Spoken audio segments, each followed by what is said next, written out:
Құрметті достар, бүгін мынандай сұраққа жауап бергім келіп жатыр. Қалай 1,5-2 сағаттық сеанс біздің өмірімізге әсер ете алады? Вроде мындай мүмкін емес бір нәрсе сияқты.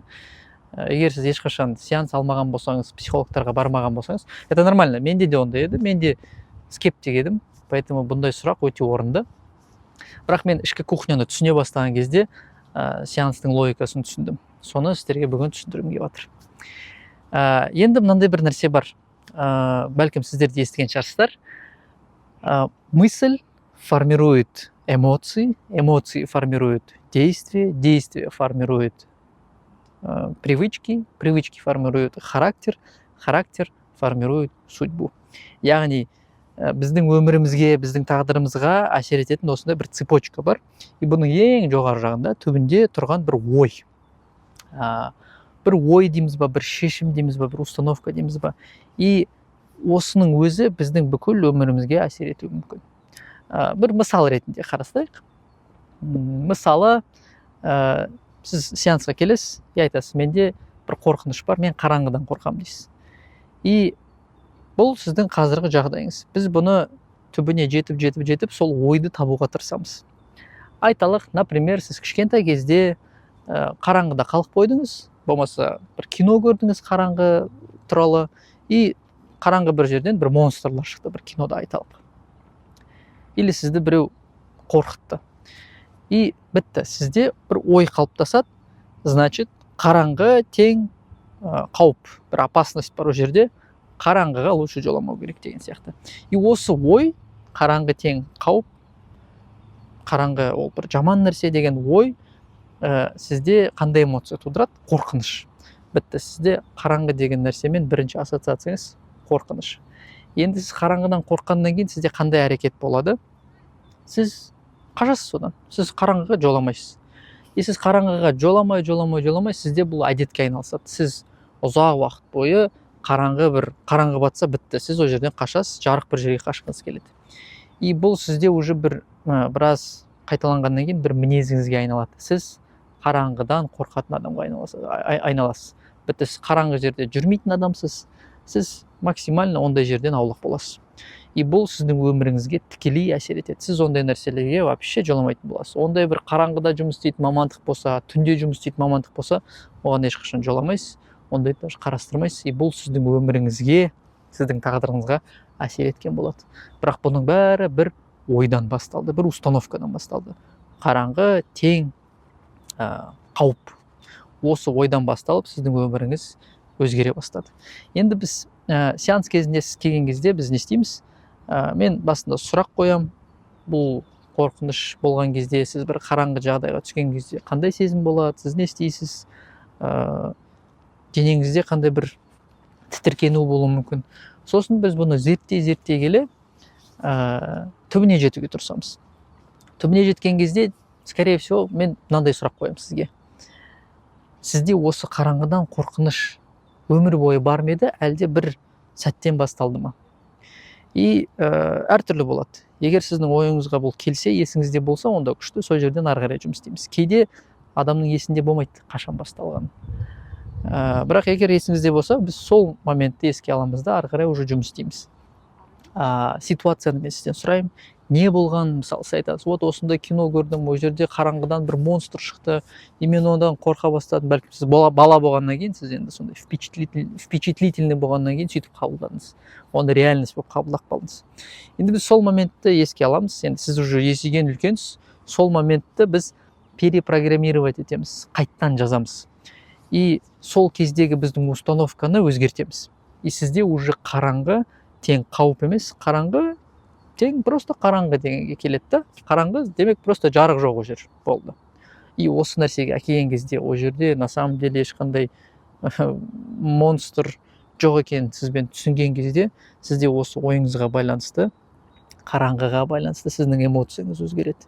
Сіз уже қараңғы бір нәрсені көрген кезде сізде қорқу деген эмоция жойылады.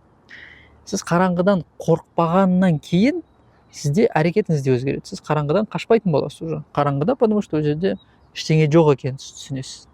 И сіз уже қараңғыға спокойно кіре алатын боласыз. Сіз қараңғыға спокойно кіріп шыға алатыннан кейін сізде осы әдетіңіз бар еді ғой, қараңғыдан қашу деген әдетіңіз де уже как бы керек болмайды да. И бұдан сіздің мінезіңіз де өзгереді. Сіз қараңғы деген нәрсені нормально қабылдай бастайсыз. Одан қорықпай, ол просто бір қараңғы деп қабылдайсыз да, и бәлкім уже соған байланысты жұмысқа да кіре алатын боласыз. Яғни сіздің өміріңіз, тағдырыңыз өзгере бастайды.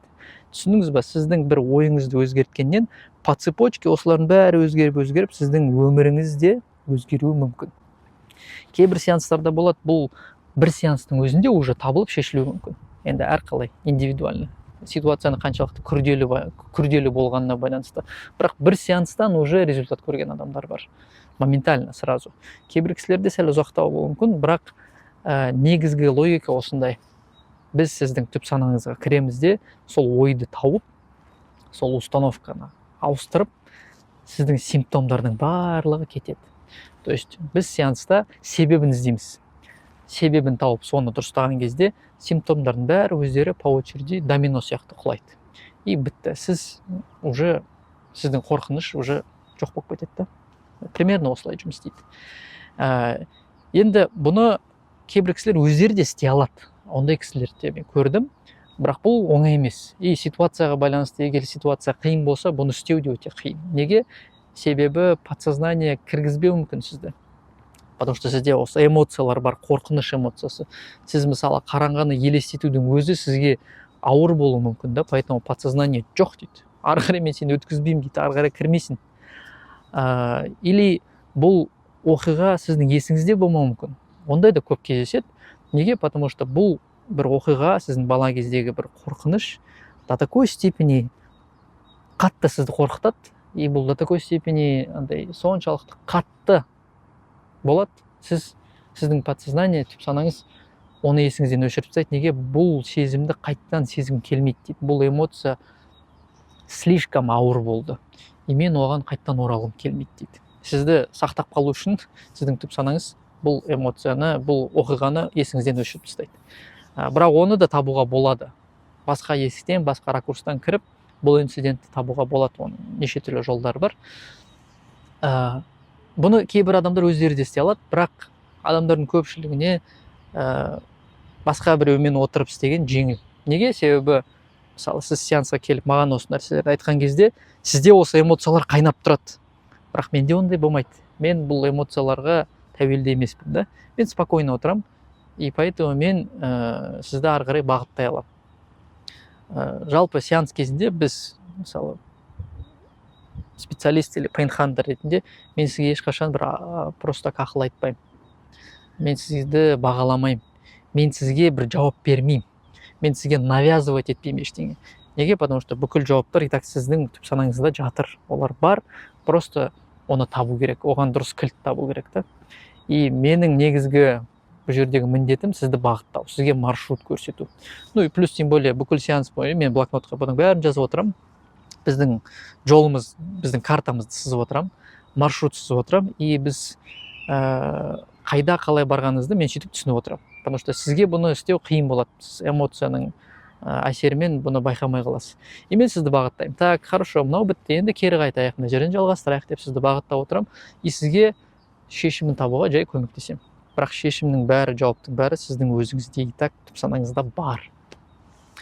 И кейбіреулер өздері табады, бірақ біреумен жұмыс істеген әлде қайда оңай. Потому что сіз ойлаңыз, танымайтын бір жерге картамен шығасыз или просто наугад шығасыз. Примерно осындай да. Сізде егер GPS болса, навигатор болса, сіз тез табасыз бұны. Примерно осындай. Осы нәрсені түсіндіргім келді, потому что мен өзім бұны басында ұқпайтын.